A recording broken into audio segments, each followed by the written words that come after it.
say something? Hello. Hi. Good morning. What a lovely view. I'm looking out the window. Say something.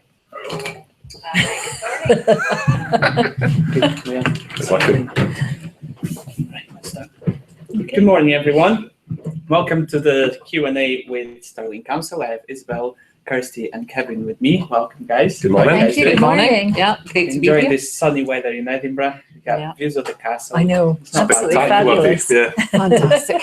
It's not a bad morning when people come through to CivTech. So we're here today for the live Q&A. You can watch it through YouTube, and you can send your questions to civtech@gov.scot. I'll be checking the mailbox as we go along for any questions that come through. So please send your questions, and the guys here will answer it. But first, I want to give you guys a chance to introduce yourselves. Kevin, we'll start with you. Hi, I'm Kevin Lambie. Great to be here, Roo. So I'm leading the customer development programme for Stirling Council, which is quite an exciting piece of work, and I'm enjoying my time with Stirling Council. So I'm glad to be part of this exercise. Thank you. Hi, I'm Kirsty Scot, and I'm the communications manager for Stirling Council, but I also line manage our contact centre, and I'm involved in the whole customer development programme. I'm Isabel McKnight, Roo. I'm the Strategic Commissioning Manager at Stirling Council, which means all things procurement. So I'm really very excited about being part of this programme. I think the problem-based approach to procurement is fantastic, and I think it's where public sector needs to be. So very excited. Yeah. We all do this Q&A so we can get compliments from So I was wondering if you guys wanted a couple of minutes to talk about the expectations for the challenge. What is the problem that you guys currently face, and what's the vision going forward as well? Let's start with Isabel this time. I think for myself, in terms of procurement, this is a great opportunity for Stirling Council and the wider public sector to address the issue in terms of expertise and moving away from pre-prescribed problems, trying to drive solutions in terms of specifications, and moving to a more problem-based approach.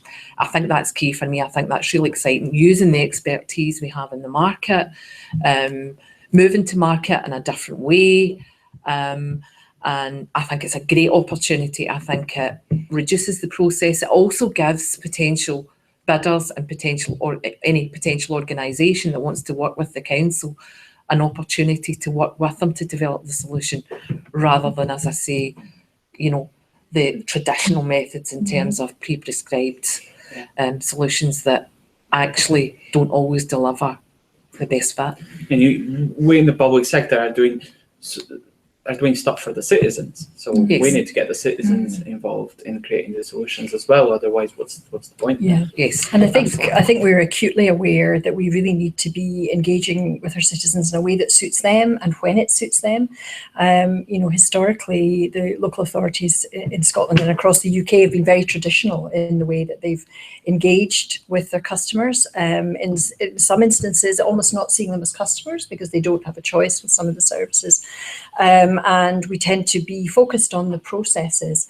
However, there's a real appetite in Stirling to do things differently, and we're really just beginning to understand the power of that, of engaging differently with our residents and communities. And what we've noticed, we're really pushing our social media, and it's a key customer service channel for us now, and it's something we're really, really keen to expand on and grow, and it's actually quite exciting. We've been building our engagement, and we actually now have one of the highest levels of engagement on social media of any local authority in Scotland. Kirsty describes the big ambitions the council has there to do really well for our citizens and our customers, and actually those big ambitions are really exciting. It's fair to say that we do serve our customers, our citizens, quite well, but there is opportunity to do even better as an organisation. So one of the keys to that is to understand our customers really well. So that's why this challenge is quite important to Stirling Council. So hopefully, fingers crossed, we're going to get a really exciting solution that helps us do even better. I actually have a question that it always intrigued me when we were scoping out this challenge. And we had this conversation, but I think it would be useful to get this out there as well. The challenge is about collecting data in the first instance. But what is the great ambition? You know, if we fast forward 2 years or 3 years from now, we get a solution that will allow you to understand your citizens better. But it's the next step to have the technology to be able to, I don't know, maybe start receiving services online, maybe having the shift from your citizens to contacting with you from the current methods to a more technologically. You've hit the nail on the head. Yeah. So if it had a strap line, it would be know your customer. I think we know our customers and what their needs are, probably in a very traditional way. So we know what their needs are in education, we know what their needs are social care, we know what their needs are roads and land and waste wise, but we don't have that overarching picture of our customer. And I think that insight will really help us understand their needs as a collective need even better. And there is data in the organisation, it's just how we pull that together. But then move from traditional ways of handling our customers to a more digital approach. So that's one of our big ambitions also. We know our customers are moving on in their needs and wants. Technology plays a big part in the organisation, and as Kirsty described, social media is becoming more important. So we know they're interacting digitally with us. We just don't quite have that window into that world for them yet. So we'd love to have that. Anything to add on that, guys? No, well, I suppose, you know, as Kevin says, we're very aware that we need to be interacting differently and according to customers' needs. And, you know, traditionally we can't have the 9 to 5 approach that, you know, in the social media side, we know that most people look at our sites on the weekend in the evening, when in fact there's nobody in the office, but you know, we're really changing the way we work to address that. So, but I think the most exciting thing is that there's a real appetite within the council to be at the leading edge of this and really, you know, be the kind of the beacon in terms of how we do it and going forward. Yeah, and I can testify that I've been working with you guys and the council, and there's a real ambition to take things to the next level, to get technology to help the way you provide services to your citizens, which is quite refreshing. It is, and I think, you know, it's really important that there's corporate and political buy-in for that. You know, that there's no blockages in the way. Really, is that the ambition is shared right across the authority and through all the departments and at all levels as well. Absolutely. So from their colleagues on the front line right the way up to top level management. So that support's there. I think for me, understanding our data better and using that in a kind of management information style and having that approach will absolutely build solutions in terms of redesigning services, delivering services in a much more meaningful way. I think a lot of that is down to the way we manage our data and the way we manage our information. So I think this project is key to all of that. All right, let's go to the questions. I think this one might be good for you, Kevin. Is there any open data sets that people can go in and have a little play around? Open data, so as in available publicly at the moment, I would expect not at the moment, but as a council, I'm sure we'd be up for sharing data where it's possible and practical. Some of that data might be in quite a traditional format. So that's why you're having a challenge. That's it, yeah, absolutely. So it definitely needs exploration and understanding and a bit of a guidance and advice from people who are experts in data to help us navigate that, interpret what it tells us, and then shape up how we're going to better serve our citizens. And at what stage do you think this data could be shared with the companies? Would it be something that they could ask right now before the deadline is open, or you think that you're only looking for the technical spec and then later on in the exploration stage you'll be able to input the data into the... I'll take that question back to my colleagues in the council. I wonder if there's some way to anonymise some of the data, in fact, and maybe there's a way to share some of the key data elements. But we do hold quite considerable data about our citizens. Some of it's sensitive, some of it less sensitive. But yeah, the purpose of this challenge is to work together. So if we're able to share data, we will. Yeah, perfect. Another technical question. Is there any legacy systems that we will need to connect to?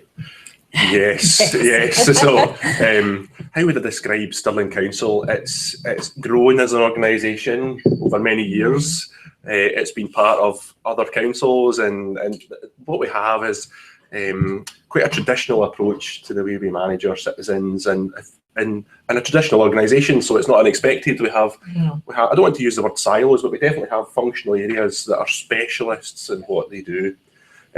So there is data there to be gotten, but we will need a bit of help to navigate all that and pull out what it says. And this is why we have an exploration stage and then an accelerator stage. So all of this will be discussed going forward.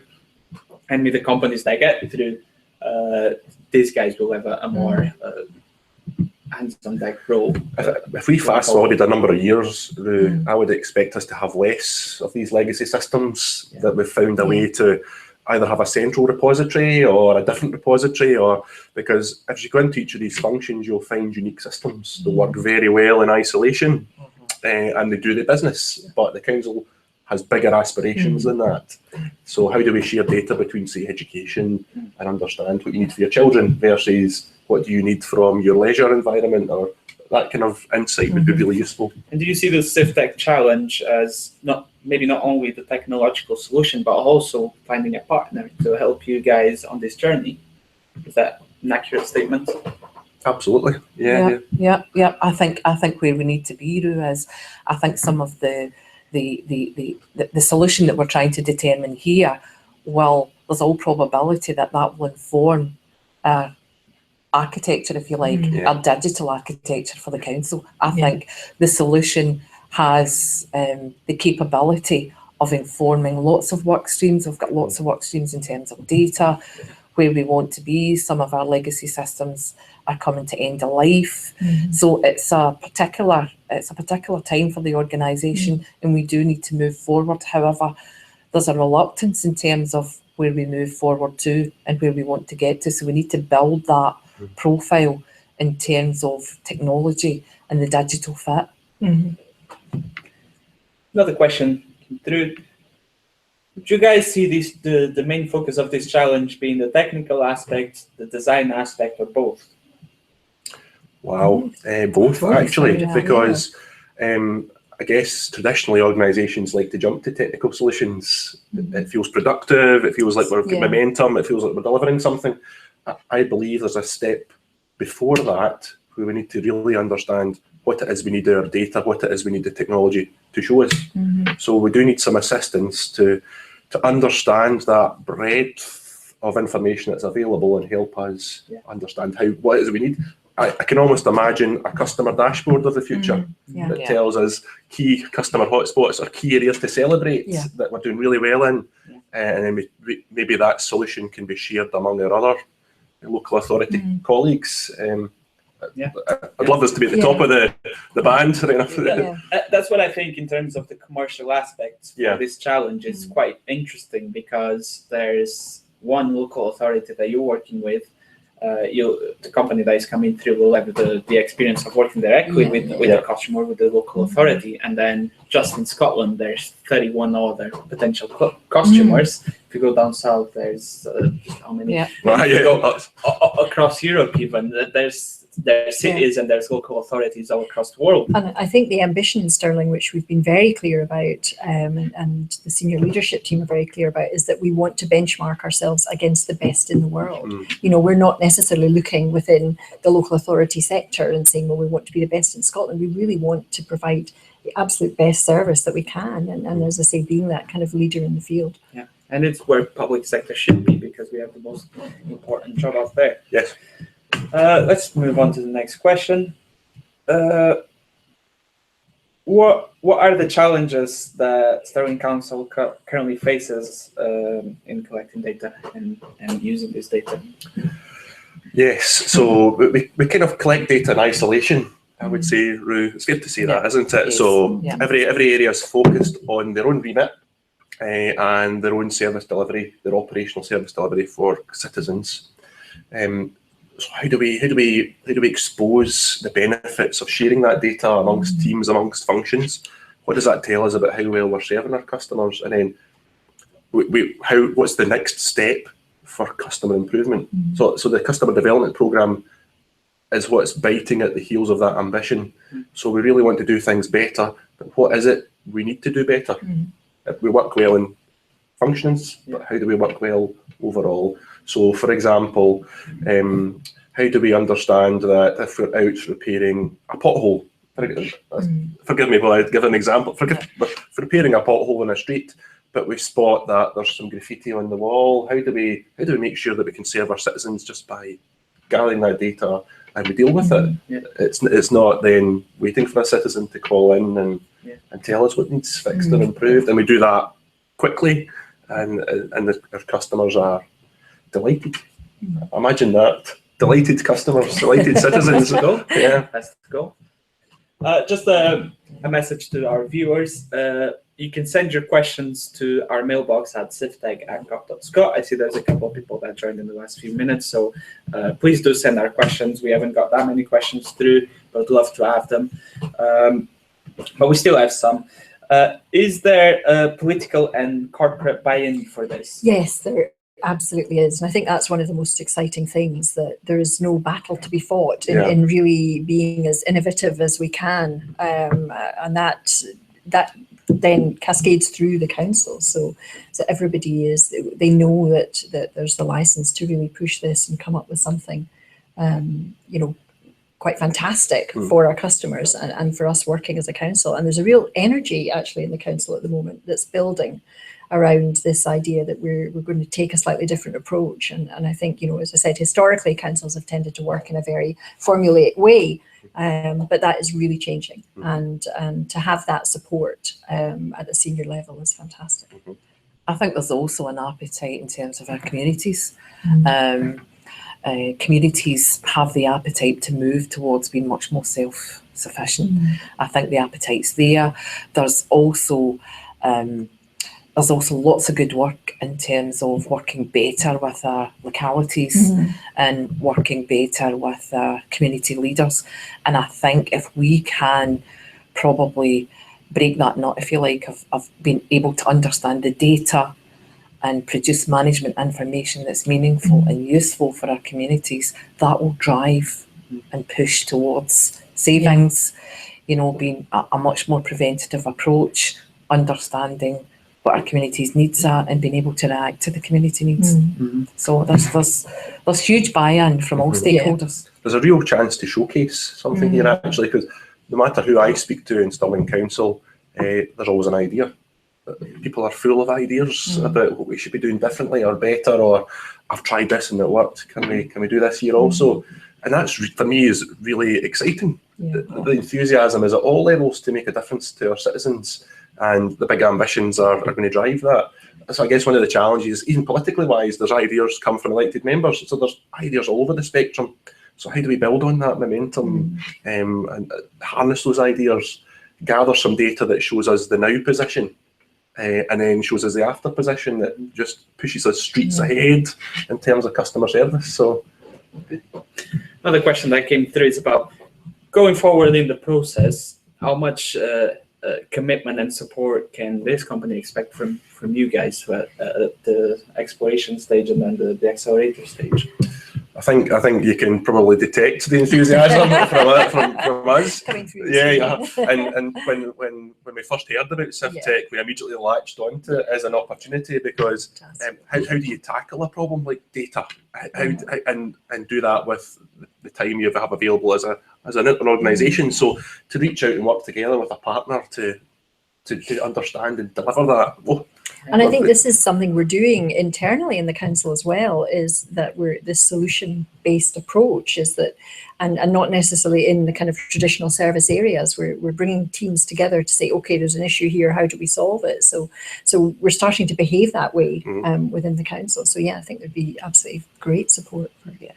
And huge respect in terms of expertise. So I think that's really key, and I think this is what's really exciting for me, is being able to approach the market and use that expertise to everyone's benefit. But they also need that, you're absolutely right, there needs to be a commitment, the commitment's there, and I think it will be given the respect it deserves. Absolutely. So I guess the summarised answer is as much as you need. Yes. Is there a grander scheme of transformation? Yes, so I talked about the customer development programme. So I'm a great believer in data telling us what to do. So you can see why this angle, this challenge is pretty important to us as an organisation. Beyond that, we've touched on digital already, so we have some great digital ambitions. We need to offer our customers a choice of ways to interact with us. We've nailed the traditional routes of email and telephone calls, so how do we now open the window to allow that flexibility for our organisation? We also want to do end-to-end reviews of how it is we serve our customers. So when a citizen asks for something, are we as slick as we possibly can be? So there's also a part of the customer development programme, which is looking to just, if the customer was here with us and asked us for a service, what would they expect us to do and how quickly would they expect us to do that, so that we are serving our customers to the best of our ability, but also the organisation is as slick as it can be, so we can then help the next citizen with their request is. So there's a massive appetite for change, and not just traditional change. I don't know how to describe it actually. You mentioned Beacon, to be sector leading in the way we serve our citizens, and probably the appetite extends beyond that actually. Because the word transformation, it can be overused, but in this case it isn't. Really there's been a restructure within the council, and everybody has that focus about, and that excitement about leading the way. Isabel, a question from me in terms of procurement, which is your area of expertise. Do you think that the way we do things in CivTech and the experience that you guys are going to go through, do you think that could be then implemented back in the council going forward to maybe work closer with the tech companies going forward, even out with the CivTech challenge? Yeah, I think that's where the public sector needs to be, because I think for too long what we've done is as I've said before, we've pre-prescribed specifications. While I think for me it is about using that expertise, I think there's a realisation in terms of councils now that individuals within the council don't have all the answers. We need to take that problem-based approach. It's where I want to be, it's where the senior management team want to be. I think the difficulties for public sector organisations have been probably, in the past we've been risk averse. That's probably not a trait that I have. I think it's really great this manages the risk. I think it's where Stirling Council needs to be, and more importantly, it's where Stirling Council wants to be. I don't think one size fits all, and I think the CivTech approach gives us that autonomy, and we can flex it to fit each procurement or each opportunity in terms of going to the market. Just another quick note to prompt our viewers to send questions to our mailbox. We are not checking at the moment our Twitter, Facebook, or LinkedIn. So please send questions to the mailbox, civtech@gov.scot. We have a couple here. Is there an existing customer relationship management software integrated with your system? Yes, we have a system called Lagging, which is currently in use in the council. Isabel mentioned that certain bits of our hardware and software are reaching end of life. So Lagging is at that point where, and actually looking at it, it's done a great service for us to date, but with our digital aspirations, that kind of archaic piece of software is now not perhaps fit for our future aspirations. So there is Lagging, and it is integrated in some systems. We do have some online form capability through Lagging. We have email capability. It's used as the source for our calls, so that's where we type in customer requests and it filters around the company. But we would be looking at that piece of software to understand, is there something that would better suit our future requirements? Anything to add on that? No, I think, is there something that you really don't want for the solution? That's a very good question. I think what we need, so let me turn it around a bit. So what we need is great innovative ideas. So as a bonus out of this whole process, as well as us having a challenge that we need to be met, we're looking for some really curious partners, some partners that can bring something to the party that's a bit different, that can help us think a bit differently about how we could better serve our customers. So please don't hold back with any suggestions or ideas for how we can move forward as an I think, organisation. the message we want to get across is we're not prescriptive at all. Yeah. You know, we're very open and very excited about what some of the solutions that the people could offer. So yes, there will be no barriers in that sense. I think there's nothing off the table. I think this gives us the opportunity to start that dialogue, and understand better what might fit and what might not fit. Yeah. But we're not in that. We're not in a position right now to say what's what would be off the table. I don't think we have enough information, or we know anything about the solution to make that decision yet. Enough. If you could choose one Stirling Council service to track data against for the MVP, the accelerator stage, which one would you choose? Wow. I would love to know immediately what our customers frequently ask of us, and then how well we deliver that. So I guess the question is which service. There's quite a few services in Stirling Council, but actually I would like to understand how we deal with that before it goes to a service. So if that's an answer that's acceptable, I guess we'd really like to know what's important to our citizens before we think about how well each of the functions perform. So I guess the exploration stage will define what is this main area for the innovation. I think the approach of then let's work with one service area, maybe as a pilot, would be actually quite sensible. So maybe together we could understand from that customer data where is it we go first. I think the other thing that's very important, because I think we need to, I suppose, we need to understand that we're moving away from working in a kind of very service That's true. kind of silo, if you like. Silo might not be the right word, but I think a lot of services dovetail. You know, if there's a vulnerable individual, for example, that vulnerable individual may have an issue in terms of housing, in terms of care.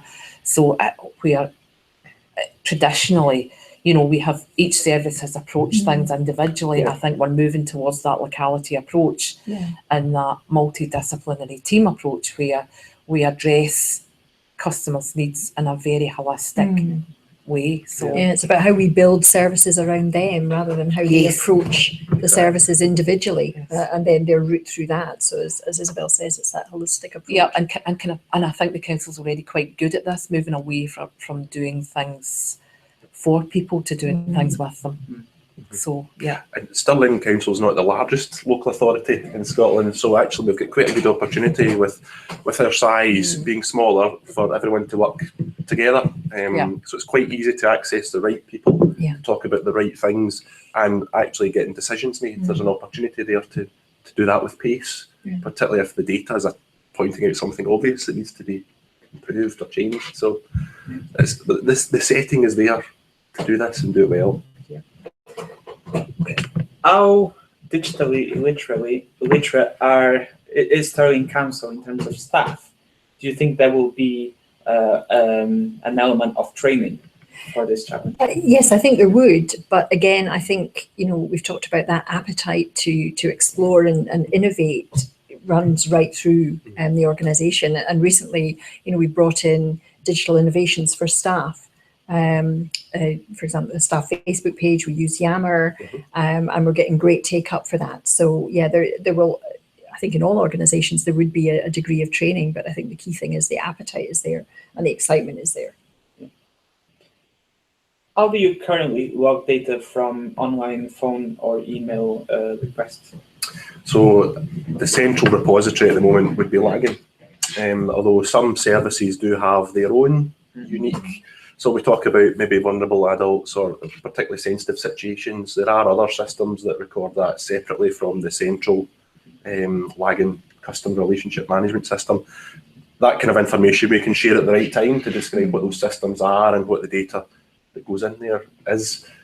So we are actually quite good at tracking what our customers ask for, just maybe not so good at sharing that broader picture of what our citizens really need. But I think also customers are, the digitally savvy ones are coming at us from a different direction now. Yeah. You know, they're not traditionally necessarily phoning in and we log it. They're coming in on social media late in the evening with an issue, which then will have to be logged and dealt with, and that's definitely been a shift over the last couple of years.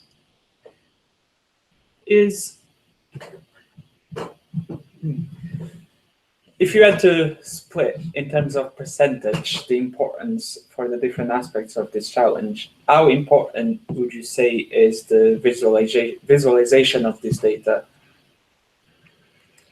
Wow, yeah, that I think it'd be really important to understand what our data is telling us. Without that kind of indication, I think it would be unclear in what to tackle in what order. And also to make that free and visible to our colleagues across the organisation, and a leap further than that, to our citizens. We want to be quite transparent. We want to be open and honest with our citizens about the service. Imagine if digitally you log in and you can see the performance of all the services that are really important to you as a citizen. So how your local school is doing, how well we are collecting our waste, how well the potholes are getting filled in your neighbourhood, what are the hot topics. In fact, actually imagine in the future we know our customers so well that when you log in, items of importance or of interest to you are in your face. So we know you so well that we know you like yoga. There's a yoga class starting tomorrow in this place. So, and we encourage them a different picture, really serving our citizens rather than just informing them. Yeah. Another one, also a little bit more on the technical side, is the expectation that the citizens of Stirling will be able to access the portal with their own login and have their profiles saved. Absolutely, Yes. yeah. We have engaged with one or two potential suppliers of CRMs to understand what is available out there, and actually there's some really advanced technology that allows you to capture what's important to our citizens and for that to be shared with them. So yeah, unique log on. And this is just my head, but this isn't a specification yet, but up pops you as a person and maybe a record of your recent council service requests or items of importance to you, or there's roadworks going to be coming to you soon. Maybe not a great story, but things that would be useful to you as a citizen. So and you can do that from any device, wherever you are. On the bus on the way home, I want to book a class at the local sports centre. Actually, that leads on to the next question, which is a mobile interface more important than the web interface, or just the same? I think they're both equally important. Yes. Yeah, I think so. Just message to our viewers. We only have a couple of questions left in here, so if you do have some more questions, please send them now to CivTech@gov.scot. We need questions. Come on. In terms of citizen groups, are you guys going to be in a position to provide access to citizen groups from real citizens of Stirling going forward to the companies that get through to the next stages? Yes, I'm sure that's something we could do. Where at the moment we're kind of looking at how we engage with all the different groups. Again, historically, local authorities have not been very good at engaging with young people, so that's something we're really exploring about how we bring them in, and also about how we have a kind of broad reach for demographics right across the area, but also how we can get into specific groups. So it's something we're very aware of, and yes, that would be something we'd be able to help with. Is there any issues with citizen data confidentiality and how much this could be shared online? Yeah, we've talked about the sensitivity earlier on. So there are some unique services which have some really sensitive data, but we do recognise the importance of connecting to our partners. So I'm sure as we get further into the process, there'll be a way to better share that data. Yeah, I think there's ways to anonymise information. Yes, I think actually we're quite good at that as a council. So we need to be sharing data, I think, to make this process work. Yeah. So we'll work out a way of doing that. Yeah. In the challenge brief, you talk about a series of metrics that we'll be able to measure against the success of this challenge. Is there one or two maybe that you see as the most important ones? And I can go into the challenge and read them back to you. So end-to-end customer transaction time, number of touches to meet a customer request, trends in contact types, reduction in failure demand from customers, and reduced escalation for corporate management team. Is that any of these aspects that it's more, you would say it's more important to you than the others, or it's something that you all want to tackle equally? I think all of them are really All of the above. spectacular goals. If I was to share maybe what's most important to me, would really be, how do we as a council set ourselves up to best serve that customer at the point they first contact us? I do recognise some services take more time, so that's fine. But what I find a big challenge for us is when a citizen asks for something, we need to be really slick after that at getting it done, and make sure we skill ourselves up, we tool ourselves up with the right technology, the right skills, the right training to best offer that service at the first point of touch. And if we can't, we get it to the right person who can. It's just lay it just as quickly. So that would be customer service to me. That would be the top metric. If you force me to have a top metric, I think if you manage a solution in terms of the end-to-end customer, then some of those other issues or challenges will dissolve automatically. I think that's the key for me. I think if there was another Uber measure, it would be customer effort. So we should really be aiming to minimise the effort that our citizens have to make in order to be serviced. Yes, yeah, so absolutely. It should happen invisibly. So digital aspiration on the bus, on our phone, reporting a problem. By the time you get home, it's done, and your app beeps at you and tells you good news. Your sofa's been collected from your front garden. Yes. That's kind of zero touch almost. Minimal customer effort. You know your citizens better than me and these guys. Do you think that will be a buy-in from the population, the Stirling population, in the digital solution to connect with the council? Yes, I think so. I think, and Isabel alluded to this earlier, that there is a real appetite more broadly across Stirling to be engaging with us and to approach their services and have them built around the individual, built around the communities, which is the approach we're taking. And as we've been going out engaging with communities around this new approach, there's been fantastic feedback on that. So absolutely, I think it's there's a real willingness across the area. I mean, and being quite a curious fellow, I like to look at data that we have, and I think it's fair to say that there's a growing use of our online form capability as it stands, and there's a growing use, as you say, Kirsty, around social media. So our citizens are excited, and we value their opinions. Well, we actually don't have any questions coming through just now. So another message to our viewers, please send your last questions to CivTech@gov.scot. We'll have a chat for the next 5 minutes. If no questions come through, we'll end the session, but hopefully there'll be some other questions coming through. You and Isabel did the advertising spot for Stirling, for the Stirling Challenge. Beautiful views. We had a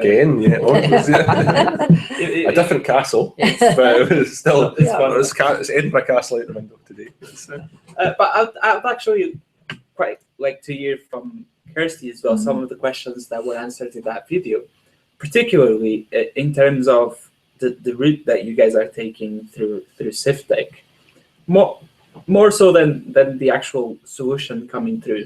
What are your expectations for the experience going forward working with us at CivTech? I think it feels right for us and right for our ambitions as a local authority and our engagement with our communities. As I say, we're very solution focused.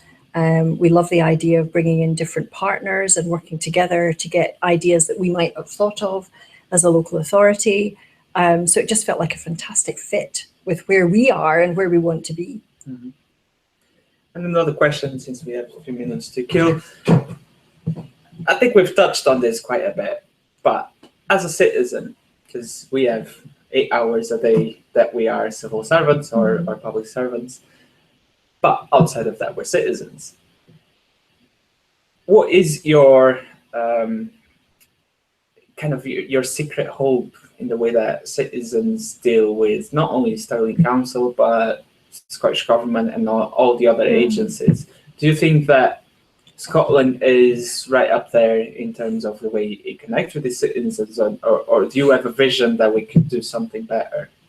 I think we're on the cusp of something. That's my sense, is that there is a real recognition that we want to be doing things differently and that our communities want us to be doing things differently as well. So I think it's a really exciting, we're just at that tipping point really. And I think, as I said earlier, we're not limiting our ambition in any way to Scotland or the UK. It's a global ambition.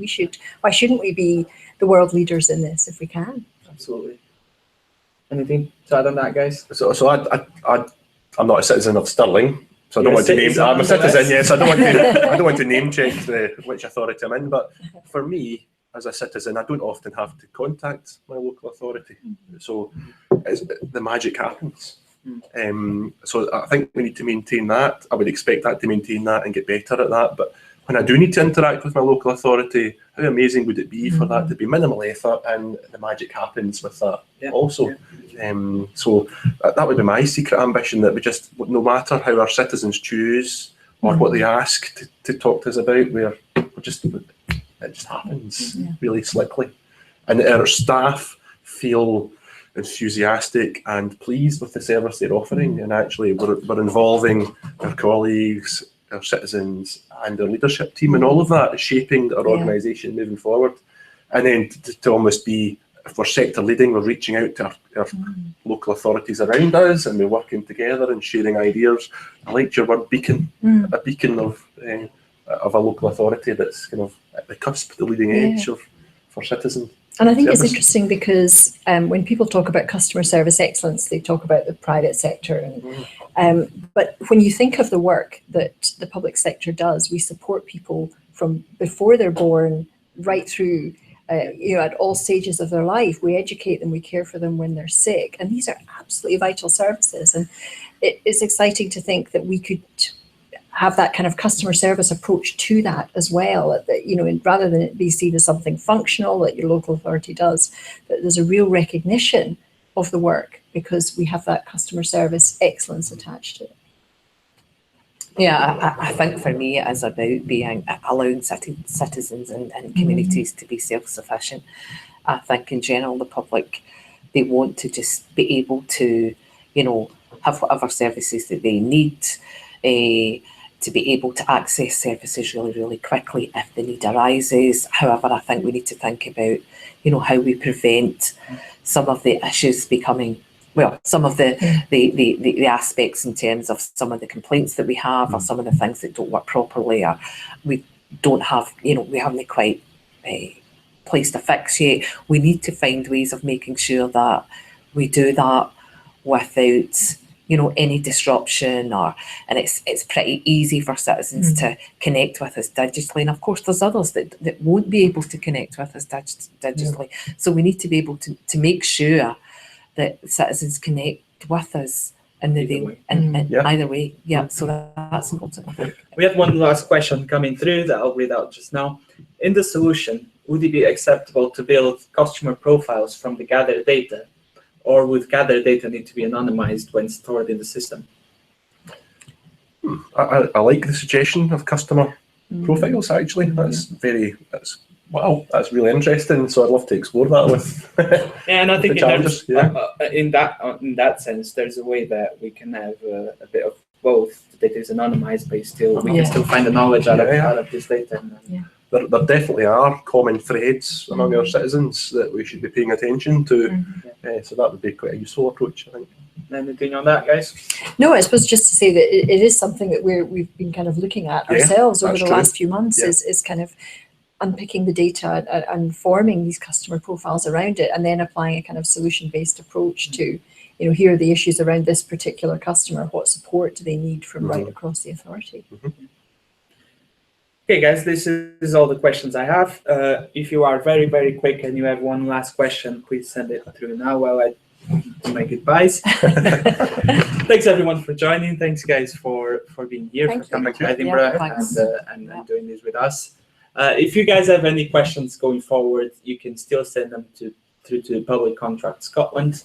Submit the questions. I'll send it to the guys, and we'll get back to you as soon as we can.